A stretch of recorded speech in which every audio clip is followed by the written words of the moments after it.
अस्सलाम वालेकुम रहमतुल्लाह। मैं हूं शम्स तबरेज़ कासमी और आप देख रहे हैं मिल्लत टाइम्स। ख़ास मुलाकात में आज मेरे साथ ख़ास मेहमान हैं पल्लवी घोष, जिन्होंने ह्यूमन ट्रैफिकिंग के मामले में 5000 से ज़्यादा लड़कियों को रेस्क्यू कराया है, सेक्स वर्कर से बचा करके उन्हें एक अच्छी ज़िंदगी फराहम की है। पल्लवी घोष, मिल्लत टाइम्स में स्वागत है, खुशामदीद। सबसे पहले तो हमने यही आपसे जानना चाहेंगे, आपका अभी एक इंटरव्यू भी आया truthcircle.net पे। आपने ह्यूमन ट्रैफिकिंग का काम शुरू किया और एक लड़की को सेक्स वर्कर से बचा करके उन्हें एक खुशहाल ज़िंदगी फराहम की। ये काम आपने कब से शुरू किया, कैसे किया? मैंने ये काम 2012 से शुरू किया। मैंने न्यूज़पेपर में एक आर्टिकल पढ़ा था, शायद टाइम्स ऑफ इंडिया या हिंदू, मुझे कुछ खास याद नहीं है, लेकिन उसमें न्यूज़ था कि आज वर्ल्ड कप है और आज सेक्स वर्कर्स के लिए छुट्टी है। तो ये चीज़ मुझे काफ़ी, मेरे अंदर बहुत सारे प्रश्न आए कि क्यों ऐसा है। तो मैंने थोड़ा रिसर्च किया और मुझे पता लगा कि जितने भी कस्टमर्स थे सेक्स वर्कर्स के, वो लोग मैच देखने गए, वो लोग सेक्स वर्कर के पास नहीं गए। तो मुझे ये अंदर ही अंदर ये खाया जा रहा था कि लोग सेक्स वर्क क्यों करते हैं, क्या वो मजबूरी में करते हैं, क्या वो मन से करते हैं, क्या वो उनके घर वाले उनको भेजते हैं, क्या कारण था।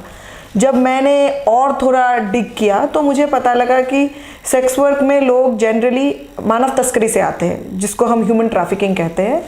अब ये जो लड़कियां हैं ये उन क्षेत्रों से आती है जो गरीबी क्षेत्र है, जहाँ पे पढ़ाई लिखाई नहीं है, जहाँ पे लोग मजबूर है, जैसे बंगाल हो गया, असम हो गया, आंध्र प्रदेश हो गया।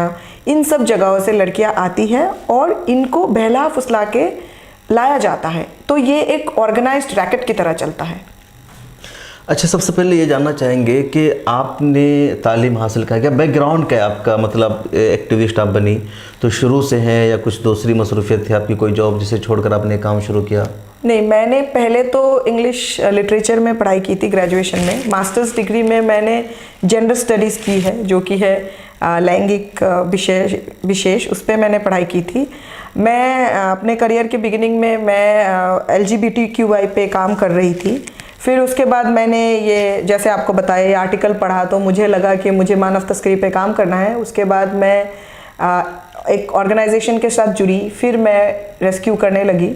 थोड़ा मुश्किल था पहले, बट ग्रेजुअली मैंने सीख लिया काम और मैं पुलिस वालों के साथ इन्वॉल्व। आपका जो वतन है वो नॉर्थ ईस्ट का एरिया है, फिर उधर से दिल्ली कैसे आना हुआ आपका? मैंने 10th तक असम में थी मैं, उसके बाद मैं दिल्ली आ गई। पढ़ाई दिल्ली में ही करना था, पहले से था। पापा कानपुर में पोस्टेड थे और मुझे पता था कि असम में अगर रहूँगी तो बहुत कुछ चाह के भी नहीं कर पाऊँगी। तो इसीलिए मेरा प्लान था पहले लॉ पढ़ने का। लॉ में मुझे मिल भी गया था, फिर मैं गई भी थी, पर मुझे लगा कि लॉ करके मैं कितना कर पाऊँगी, इससे अच्छा है कि मैं एक्टिविस्ट बन जाऊँ, मैं ऑन ग्राउंड काम कर पाऊँगी। इस हिसाब से मैंने एक्टिविज़म शुरू किया। अच्छा, ये जो काम है ह्यूमन ट्रैफिकिंग का, रेस्क्यू कराने का, तो आपको किस तरह के ख़तरात का सामना करना पड़ता है? किस तरह ये सब काम करते हैं आप? मतलब खतरे तो बहुत है, देखिए, क्योंकि ह्यूमन ट्रैफिकिंग जो है वो एक ऑर्गेनाइज्ड रैकेट है, उसमें बड़े बड़े लोग इन्वॉल्व हैं। ऐसा पॉसिबल ही नहीं है कि एक एरिया में इस तरह का व्यापार चल रहा है, जो कि है देह व्यापार बोलते हैं हम, देह वैश्यावृत्ति जो हम बोल रहे हैं, वो चल रहा है और किसी को पता नहीं। ऐसा हो ही नहीं सकता, सब लोगों को पता होता है। खतरे बहुत है, बहुत धमकियाँ मिलती है। मेरे साथ की एक लड़की थी, उसका धौला कुआं में उसको शॉट डाउन किया गया था। एक बार मुझे 30,000 कोर्ट में, मैंने GB रोड से कुछ 8 लड़कियों को रेस्क्यू किया था। कोर्ट में गई थी, मुझे एक कोठे के जो केयरटेकर या फिर जो दल्ला बोलते हैं, उन्होंने कोर्ट में ही मुझे क्या बोलूँ आपको, चाकू दिखा दिया था। तो ये सब कॉमन है, फ़ोन में धमकी मिलना, फिर बहुत कुछ ऑफ़र होते हैं, जैसे लोग आपको पैसे ऑफ़र करते हैं कि आप रेस्क्यू करना बंद कर दीजिए। खतरे तो बहुत हैं, बट हाँ, बहुत सारे लोग थे मेरे साथ जो काम करते थे, बहुत लोगों ने छोड़ दिया। बट मुझे हमेशा ऐसा लगता है कि जैसे आप किसी बच्ची को रेस्क्यू करते हैं, उसके बाद वो बच्ची जब बोलती है कि आपने उसकी ज़िंदगी, उसको नया ज़िंदगी दिया है, ये इस चीज़ के सामने तो मुझे लगता है, ये मेरा पर्सनल ओपिनियन है कि इस चीज़ के सामने मुझे लगता है पैसे बोलिए या फिर खतरा बोलिए, वो तो कुछ मैटर नहीं करता, किसी ना किसी को तो करना पड़ेगा। अच्छा, जो सेक्स के अड्डे चलते हैं या लड़कियों को जहां पकड़ के लाया जाता है, तो इन्हें हुकूमत की तरफ से मंजूरी हासिल होती है, किस तरह काम करते हैं, क्या इनका मरहला होता है? देखिए, भारत में अगर बोलिए तो प्रोस्टिट्यूशन इलीगल है, भारत में वेश्यावृत्ति इलीगल है। फिर भी इलीगल इसलिए बोलते हैं कि अगर आप अपने शरीर को खुद बेचते हो तो वो अलाउड है 18 साल के ऊपर। लेकिन आप अगर किसी और लड़की को बेच के अगर उस पैसे से अपना गुजारा कर रहे हो तो वो क्राइम है। जहाँ तक सरकार की बात है, सरकार तो इसको इलीगल बोलती है, लेकिन फिर भी जगह जगहों में, जैसे आपको पता है जीबी रोड है जो कि न्यू दिल्ली स्टेशन के सामने ही है, अजमेरी गेट के पास है, वहाँ पे चलता है, जो कि हमारे क्या बोलूँ आपके हमारे जो देश का जो क्या बोलूँ राष्ट्रपति भवन है उससे शायद 10 किलोमीटर के रेडियस में है, मेन एरिया है, बिल्कुल मेन एरिया है। तो ऐसा तो नहीं है उनको नहीं पता है, ऑफ कोर्स पता है, बट वो लोग बोलते हैं कि बहुत कुछ करते हैं, लेकिन मुद्दा ये है कि चल तो रहा है। मतलब मैंने 2012 से काम करना शुरू किया, शायद 9 साल हो गए मेरे करियर में। मैंने देखा है टोटल तो 104 कोठे थे पहले, फिर जाके वो 98 हो गए, फिर जाके वो 96 हो गए, कुछ कोठे बंद हो जाते हैं। और आप अगर जीबी रोड में जाएंगे तो जीबी रोड में नीचे पूरा हार्डवेयर मार्केट है, एशिया का सबसे बड़ा हार्डवेयर मार्केट बोलते हैं, और ऊपर पूरा ये ब्रॉथल चलता है। और दिल्ली में सिर्फ जीबी रोड की बात नहीं है, दिल्ली में आप अगर बापू पार्क चले जाए जो कि कोटला के ऊपर है, कोटला के आसपास है, उधर लक्ष्मी नगर चले जाए, गाजियाबाद चले जाए, नोएडा चले जाए, सीलमपुर चले जाए, घर घर में जो वेश्यावृत्ति है वो तो बहुत आम है, बहुत कॉमन है। मतलब लोग घर में वेश्यावृत्ति करते हैं, बट आप उसको पकड़ नहीं पाते जब तक आपको नहीं पता चलता। जब तक आप थोड़ा इन्वेस्टिगेशन नहीं करेंगे आपको तो पता ही नहीं पड़ेगा। अच्छा, सबसे ज़्यादा इस तरह का काम किन शहरों में होता है? दिल्ली में, मुंबई में, या किसी और जगह पर? देखिए, शहर जहाँ तक आप रेड लाइट एरिया की बात करें तो हर जगह में रेड लाइट एरिया है। मतलब लाइक अगर नागपुर बोले, इलाहाबाद बोले, मोस्टली हर जगह में, आगरा में कश्मीरी बाजार है, नागपुर में गंगा जमुना है, हर जगह है। लेकिन दिल्ली में जो कि जीबी रोड है बहुत फेमस है, मुंबई में आप कमाटीपुरा बोलिए, फर्श बाज़ार बोलिए, मुंबई में बहुत फेमस है। अभी आगरा का कश्मीरी बाज़ार भी वो भी काफ़ी फेमस है, हर जगह में है। बट यही है कि हम सिर्फ उस रेड लाइट एरिया को ही बदनाम बोलते हैं, लेकिन अब आजकल घर घर में हो रहा है, घर घर में लोग ये कर रहे हैं, हर एरिया में चल रहा है वो, और ये एक सोर्स ऑफ इनकम हो चुका है सबके लिए। मतलब आप लड़के आपके घर में, आप बोलेंगे कि ट्यूशन पढ़ाने आ रही है, कोई बच्चे आ रहे हैं, लड़के आ रहे हैं, लेकिन उसके अंदर ही अंदर इस तरह का वेश्यावृत्ति चल रहा है। तो फिर आप उसको जज कैसे करते हैं? हम लोग, जैसे मैं अगर बोलूँ तो क्योंकि मैंने अपना एक इतने साल के एक्सपीरियंस में मैंने एक अपना इन्फॉर्मर नेटवर्क बना लिया है। मैं क्या करती हूँ, मुझे अगर थोड़ा तो पता चल ही जाता है, क्योंकि जहाँ आप ट्यूशन की बात बोलते हैं वहाँ पे अगर वेश्यावृत्ति चल रहे हैं तो थोड़ा तो आइडिया हो ही जाता है। हम अपने एक लड़के को भेजते हैं, भेज के पता करते हैं कि वहाँ पे क्या चल रहा है। फिर वहाँ पे वो आएगा, फिर हमें बताएगा, फिर हम पुलिस को बोलेंगे, लोकल पुलिस को। लोकल पुलिस में भी हम लोकल पुलिस के पास डायरेक्टली इन्फॉर्मेशन नहीं पास करते हैं, हम डीसीपी लेवल ऑफिसर तक बात पहुँचाते हैं। उनको भी एड्रेस नहीं बताते। जब तक हम उस एड्रेस में नहीं पहुंचते और उस घर के सामने नहीं जाते, हम इन्फॉर्मेशन रिवील करते ही नहीं है।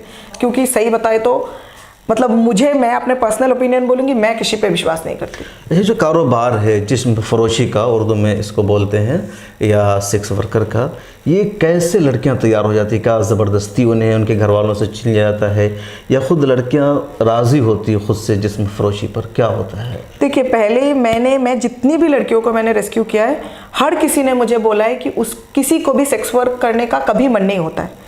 ये उनको फोर्सफुली किया जाता है। जैसे आप अगर मैं बंगाल की बात बोलूँ या नेपाल की बात बोलूँ, वहाँ से लड़कियों को प्यार के झांसे में लाया जाता है, या फिर नौकरी के झांसे में लाया जाता है, या फिर उनकी भविष्य को बेहतर करने का झांसा दिया जाता है। फिर वहाँ से उनको यहाँ लाया जाता है, लाके उनको बेचा जाता है।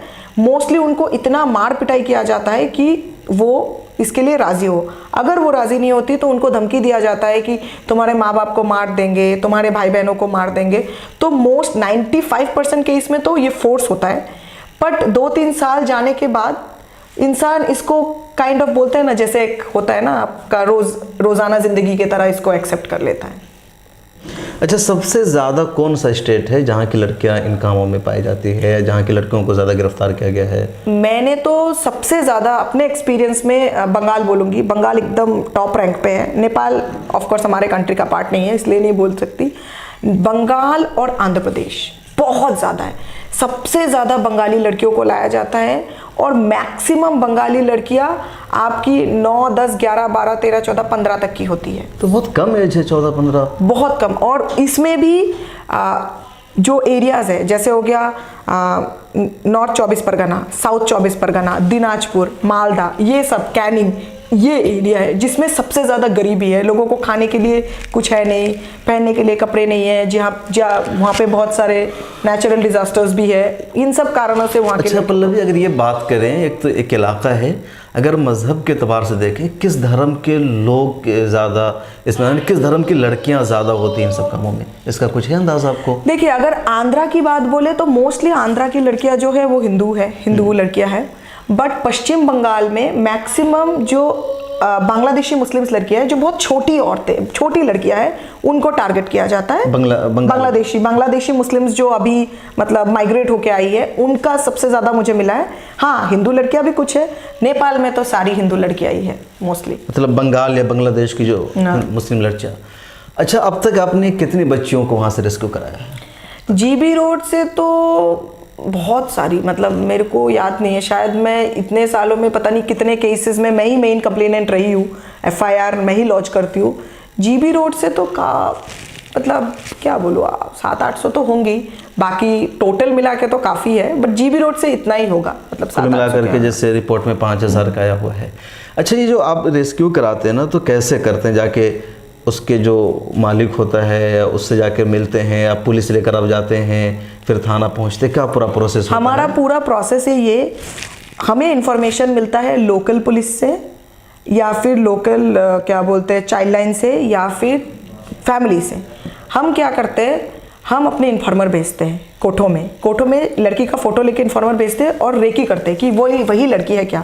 क्योंकि क्या करते हैं, कोठियों में ना लड़कियों के ना बहुत मेकअप करा के ना उनकी चेहरों को ना अलग बिगाड़ देते बदल देते हैं, तो वो वेरीफाई करते हैं। उसके बाद जब इन्फॉर्मर आके बोलते हैं कि लड़की उधर है, फिर हम क्या करते हैं, हम डीसीपी को फ़ोन करते हैं, एक लेटर भेजते हैं, एसएचओ के पास जाते हैं, जो कि हमारा जीबी रोड का जो मेन थाना है वो है कमला मार्केट में जाते हैं, जाके बोलते हैं हमें जीबी रोड में रेड करना है। वो पूछते हैं कौन सा कोठा, हम नहीं बताते हैं, क्योंकि मैं जीबी रोड को इतने अच्छी तरह से जानती हूँ। वहाँ पे 2 चौकी है, चौकी नंबर 4, चौकी नंबर 5, तो मैं बताती कभी नहीं हूँ। जैसे ही हम जीबी रोड में घुसते हैं, जब तक हम कोठे के सामने नहीं पहुँचते, क्योंकि जीबी रोड के बाहर कोठों के नंबर्स होते हैं 56, 58, 40 ऐसे करके, जब तक हम कोठों के बाहर नहीं पहुँचते हैं तब तक हम नहीं बताते कि कौन से कोठे में जाने। जैसे हम कोठों के नीचे पहुंच गए तब तक नहीं बताते कौन से रूम में जाना है, क्योंकि जैसे होता है कि लेफ्ट साइड रूम, फिर होता है राइट साइड, सेकंड फ्लोर, फिर ऊपर चढ़ते चढ़ते पुलिस को बताते हैं कि ये रूम है, फिर जाते हैं, फिर जाके देखते हैं, फिर भी हमें लड़कियां नहीं मिलती, क्योंकि वहाँ पे बहुत ज़्यादा खुफिया टनल्स होते हैं। तो ये हमारा तरीका है। फिर भी इंफॉर्मेशन लीक आउट हो जाती है, क्योंकि वहाँ पे एक सिनेमा हॉल है और एक मार्केट है जहाँ पे लड़कियों को लिया जाता है जैसे ही पता चलता है। जीबी रोड में तो ऐसा भी सिचुएशन था कि जब मैं जाती थी वो सारी बंगाली लड़कियों को भगा देते थे। अच्छा, ये सब हो जाने के बाद क्या आप उन्हें कोर्ट में लेकर जाते हैं या वहीं से लड़कियों को रेस्क्यू करा के लेके जाते हैं? नहीं, उनकी रेस्क्यू होने के बाद उनको मेडिकल कराने लिया जाता है। वहाँ पे 2 अस्पताल से, राम मनोहर लोहिया और LNGP लोकनायक जयप्रकाश, वहाँ पे उनका मेडिकल होता है प्रॉपर। उसके बाद उनको नारी निकेतन रखा जाता है, जो कि आपका तिहाड़ जेल कॉम्प्लेक्स में है। उसके बाद अगले दिन उनको मेट्रोपॉलिटन मजिस्ट्रेट के सामने प्रोड्यूस किया जाता है, MM के सामने। उसके बाद उनको अगर घर जाना है तो घर जाया जाता है। फिर अगर हम केस रजिस्टर करते हैं तो FIR रजिस्टर होता है प्रॉपर। एक्यूज्ड अगर मिलता है तो उसको ऑफ कोर्स अरेस्ट किया जाता है। फिर वो लड़कियां घर चली जाती है। उनको बार बार जैसे ही कोर्ट का सुनवाई डेट समन मिलेगा, लड़कियों को आके विटनेस देना पड़ता है। तो लड़कियों को जो केस का आना जाना, उनके खर्चात भी होते हैं, लड़कियां खुद बर्दाश्त करती है या आपकी तरफ से कुछ मदद? नहीं, हम लोग ही मदद करते हैं मोस्टली, और आजकल कोर्ट भी देती है, कोर्ट आने जाने का खर्चा देती है। आखिर 1-2 सवाल, लड़कियों की जब रेस्क्यू हो जाती है, अपने घर पे जाती है, तो वहाँ का क्या माहौल मिलता है? क्या उनके वालिदैन, मोहल्ला समाज के लोग उन लड़कियों को एक्सेप्ट कर लेते हैं, उनकी शादियाँ हो जाती है? देखिए, वो डिपेंड करता है। मैंने जितनी भी लड़कियों को रेस्क्यू किया है, मैं तो माँ बाप को बहुत काउंसलिंग करती हूँ, बोलती हूँ एक बार भी मत, ये चर्चा होनी नहीं चाहिए कि वो कोठों से पाई गई है, ये चर्चा होनी नहीं चाहिए, पहली बात है। ऊपर से क्योंकि बंगाल एक ऐसा जगह है जहाँ पे बहुत बातचीत होती है, बहुत चर्चा होती है, तुम वहाँ से पाई गई, तो ऐसा भी मेरे बहुत सारे विक्टिम्स हैं जिनको मैंने रेस्क्यू किया है, वो नहीं आई कोर्ट में विटनेस देने के लिए, क्योंकि उनकी शादी हो गई है। जिसके साथ शादी हुई है उसको पता नहीं है। अब किसी भी जगह पे अगर पुलिस घर जाती है तो बहुत बड़ी बात होती है, अच्छी हो बुरी हो लोगों को बुरी लगती है। पुलिस का जाना ही अपने आप में एक वो है, मशकूक बना देता है। तो इस वजह से पुलिस जाती है। विटनेस मोस्टली इस चक्कर में मेरे अब तक 6-7 कन्विक्शंस हुए जितने भी रेस्क्यू किए हैं मैंने। अच्छा, आपके इस पूरे सफ़र में आखिरी सवाल, सबसे ख़तरनाक पहलू कौन सा आपका रहा, या सबसे ज़्यादा जो डेंजरस था आपके लिए रेस्क्यू कराना कोठे से लड़कियों को? एक ऐसा केस था जहाँ पे मुझे पता ही नहीं लग रहा था लड़कियाँ कहाँ हैं। कहाँ? कोठे में, जीबी रोड में, पता ही नहीं लग रहा था। सबसे ज़्यादा जीबी रोड का है? हाँ, जो मतलब सबसे ज़्यादा मैं रेड लाइट एरिया का ही बोलूँगी। लेबर का एक केस था, वो भी मैं मेंशन करूँगी। ये था केस आपका बसंत कुंज का, एक लड़की थी 16 साल की लड़की थी। उसको जब मैंने रेस्क्यू किया, वो बैठी हुई थी, बहुत मुश्किल से उसको रेस्क्यू किया। एक बहुत बड़े मतलब साउथ एशियन सिंगापुर की कंपनी में थी उसकी ओनर, मतलब लड़की की ओनर। जब लड़की मुझे मिली तो लड़की बैठी हुई थी, मुझे समझ नहीं आ रहा था कि वो लड़की कितने साल की है। वो लड़की 60 साल की दिख रही थी, मतलब उसको इतना पीटा गया था। वो सबसे खतरनाक रेस्क्यू था क्योंकि उस लड़की को, मुझे सफदारजंग हॉस्पिटल में जब मैं पहुंची, डॉक्टर उसको अलाउ नहीं कर रहा था, मुझे चिल्लाना पड़ा, फिर डॉक्टर ने उनको अलाउ किया। इस न्यूज़ को BBC से लेके NFP से लेके सब लोगों ने कवर किया, NDTV से लेके सब ने। उस लड़की को मुझे हर डिपार्टमेंट में अपने हाथ से सलाइन की बोतल उठा के ले जाना पड़ा, हर एक डिपार्टमेंट में, चाहे आप सर्जरी बोलिए, चाहे आप ENT बोलिए, क्योंकि उसकी सारी बॉडी की हालत, मतलब पूरी बॉडी की वो खराब थी। उसके सर में मैगट्स मिले, हमें हाथ से निकालना पड़ा, इतने कीड़े जम गए थे उसके सर में, इतना इन्फेक्शन हो गया था। तो ये सबसे खतरनाक रेस्क्यू था। उसके बाद तो और तो है ही, GB रोड में भी था। दिल्ली के अलावा, GB रोड के अलावा और किन किन शहरों में आपने रेस्क्यू कराने का काम किया? मैंने आगरा में किया, बिहार में किया, राजस्थान में किया, हरियाणा में किया, मोस्टली हर जगह में, कलकत्ता में भी किया। हरियाणा का थोड़ा बोलना चाहूँगी, हरियाणा में बहुत ज़्यादा फोर्स्ड मैरिज का किया, जबरन शादी का। जबरन शादी हरियाणा में? हरियाणा में बहुत ज़्यादा। तो हमारे साथ थी पल्लवी घोष, जिन्होंने ह्यूमन ट्रैफिकिंग पे बातचीत की और ख़ास पर बताया कि कोठों का जो कारोबार है हिंदुस्तान में, जिस्म फरोशी का जो धंधा है, वैसे तो लीगल है, लेकिन लीगल जो काम होता है ना, उससे भी ज़्यादा इसको पुलिस का सपोर्ट हासिल है, प्रशासन का सपोर्ट हासिल है, और खुलेआम अब ये काम होने लगा है। कॉल गर्ल का भी एक अलग सिस्टम है, इंटरनेट आने के बाद ये सिलसिला और बढ़ गया है। पल्लवी घोष ने इस मैदान में काम किया है और लड़कियों की, मासूम बच्चियों की ज़िंदगी बचाने का काम किया है, और 5000 से ज़्यादा बच्चियों को इन्होंने उनकी असल ज़िंदगी फराहम की है, जो एक बड़ा काम है। पल्लवी घोष के साथ इंटरव्यू करने का मकसद भी यही है कि अगर ऐसा कहीं मामला है, किसी के साथ कुछ होता है, तो इन्हें पल्लवी घोष जैसे एक्टिविस्ट से रब्ता करना चाहिए। ये नहीं समझ लेना चाहिए कि अगर कोई कोठे पे चली गई है तब उसकी ज़िंदगी बर्बाद हो गई और उसे रेस्क्यू कराने की कोशिश नहीं करनी चाहिए, बल्कि करना चाहिए। हर मर्ज़ का इलाज है, इसका भी हल है, और पल्लवी घोष एक तरीके से मतलब इंसानियत के लिए काम कर रही है, जो एक बड़ा काम है, एक अच्छी कोशिश है, इसकी हम सबको सिताइश करनी चाहिए। और पल्लवी घोष की इन काविशों को मैं ज़ाती तौर पर सलाम पेश करता हूं और उम्मीद करता हूं कि आपको आपकी आज की बातचीत पसंद आएगी। और जो कुछ आपके जहन में ख्याल में कमेंट सेक्शन में ज़रूर लिखिए। इंशाअल्लाह ताला फिर किसी और शख्सियत के साथ मुलाकात होगी, किसी और मुद्दे पर बातचीत करेंगे।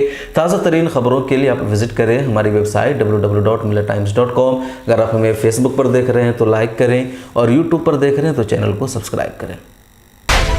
मिलर टाइम्स को आपकी ज़रूरत है, हमारी आप माली मदद करें। हर महीने सिर्फ 100 रुपये और 1 साल के लिए एक साथ सिर्फ 1000 रुपये। रकम भेजने के लिए यहाँ दिए गए फ़ोन पे, गूगल पे और पेटीएम नंबर का इस्तेमाल कर सकते हैं।